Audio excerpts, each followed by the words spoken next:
Hi friends, welcome to Madhu kitchen vlogs. ఈరోజు ఇంట్లోనే గరం మసాలా ఎలా రెడీ చేసుకోవాలో చూద్దాం. ఈ మసాలాను వెజ్లో అయినా నాన్ వెజ్లో అయినా బిర్యానీలో అయినా ఎంతో టేస్టీగా ఉంటుంది. ఇప్పుడు ఎలా రెడీ చేసుకోవాలో చూద్దాం.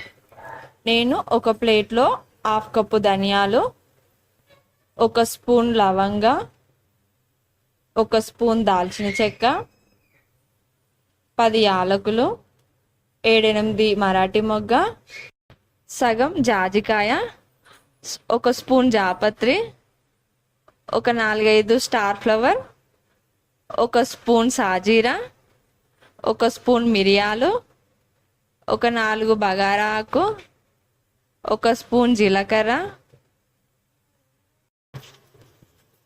2 ఎండుమిర్చి తీసుకున్నాను. ఇప్పుడు వీటన్నిటిని డ్రై రోస్ట్ చేసుకుందాం. చిన్న మంటలో మంచిగా వేయించుకోవాలి.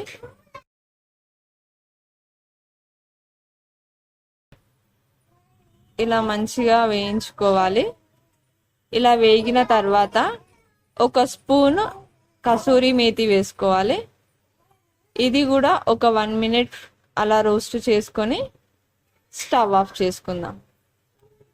ఇప్పుడు ఈ మసాలాలంతా చల్లారిన తర్వాత మిక్సీ చేసుకుందాం. ఇప్పుడు చల్లారింది, దీన్ని మిక్సీ చేసుకుందాం. మిక్సీ జార్లో మనం వేయించుకున్న మసాలాలన్నీ వేసుకుందాం.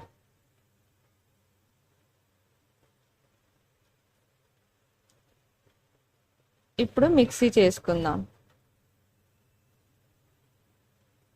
ఇలా మెత్తగా మిక్సీ చేసుకోవాలి.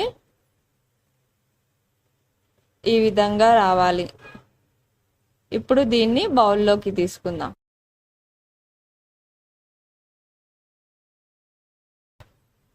ఇలా ఇంట్లోనే గరం మసాలా ఈజీగా రెడీ చేసుకోవచ్చు. మనం ఇంట్లో చేసుకునే వెజ్ అయినా నాన్ వెజ్ అయినా పక్కింటి వరకు గుమగుమలాడే స్మెల్ రావాలంటే ఈ గరం మసాలాని రెడీ చేసుకోండి. ఈ వీడియో కనుక మీకు నచ్చినట్లయితే లైక్ చేయండి, షేర్ చేయండి, సబ్స్క్రైబ్ చేయండి.